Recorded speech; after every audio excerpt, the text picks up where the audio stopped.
અલ્યા ભાઈ આ શેનો મેસેજ આવ્યો છે? વૃક્ષો વાવો અને તેનાથી ઓક્સિજન મળે છે. આ તો એનો મેસેજ આવ્યો છે. સારો મેસેજ છે હો. ના ના ડીશ માટે સારો છે. અલ્યા ત્યાં ડોહો બાસે કાપે છે. તો ખબા છે લે આ તો ઝાડખા તોડો રહે. ઓ તખાબા ઝાડખા કેમ કાપો છો? શું છે બટી?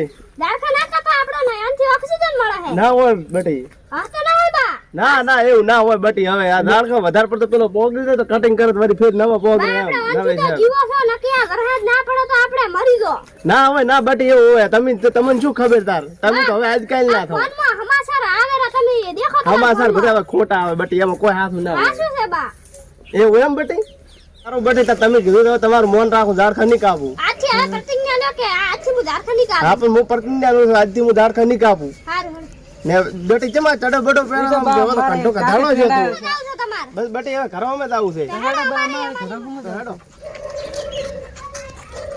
એ બટી હવે તાર મન બંધ કરે આચીયો ઝાડખા કાપેરો છે તાર. તો બા હેડો આપણે ઓને બંધ કરાવો. લેડો બંધ કરાવો.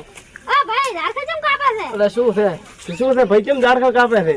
તમે એટલે શું થાય લે? આ ઝાડખા ના લીધે તો કેટલું આપણે શીખવા મળે, કેટલું બધું થાય ને ખબર તમારે નથી. ગપ્પા લ્યા ઈ હવે ઈ તો આજકાલ ને ઘટિયા શું કહે? અલ્યા બટી તાર તમને શું ખબર હવે આજકાલ ના ને? અલ્યા તો અમને ખૂબ ખબર પડે હવે બાકી તમારે હવે- ઘટિયા તો માજા ખૂબ જૂઠું બોલી. અલ્યા બા આજથી તો મિયા ખબર પડે છે.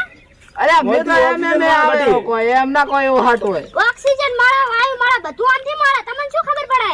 અલ્યા તો અમને તો તમે કરતા ખૂબ ખબર પડે.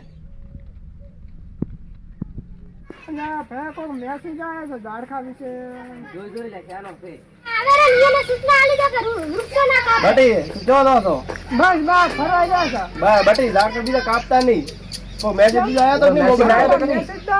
બરાબર, એટલે તમારમાં આયા અમારમાં આયા હે. હા અમારમાં મેસેજ આવે કે વૃક્ષો કાપવા નહીં ને વૃક્ષો કાપો તો પાપ લાગે, ઓક્સિજન ઓછું થાય ને બા એવો મેસેજ આવ્યો તો સારી વાત છે બટી. તો સારું તો આજે બા એમ કહે પ્રતિજ્ઞા લે કે વૃક્ષો નહીં કાપો. પ્રતિજ્ઞા બટી સારું હેડો બા તારે હાથ લાંબો કરો. એટલે હું પ્રતિજ્ઞા લઉં છું કે વૃક્ષો કાપવા નહીં ને એમ વૃક્ષોના લીધે ઘણા બધા આપણે ફાયદા થાય છે.